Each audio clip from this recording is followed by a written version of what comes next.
పూసుకోరని వస్తుంది. పూసుకో. ఏ అక్క ఏంది అంత చేతులకు మట్టి పూసుకుంటున్నారు గట్లా?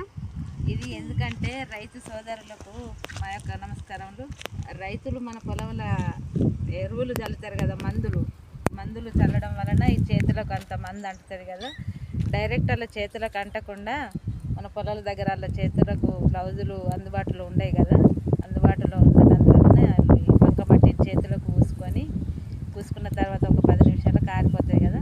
ఇది ఆరిపోయిన తర్వాత ఇది ఒక లేయర్ లాగా తయారయ్యి మన చేతులకు మందు అంటకుండా ఉండడానికి ఇది ఉపయోగపడుతుంది. రైతులకు ఇది ఒక టిప్ ఉపయోగపడుతుంది కాబట్టి ఇది ఇలా పూసుకొని చెప్తున్నాను.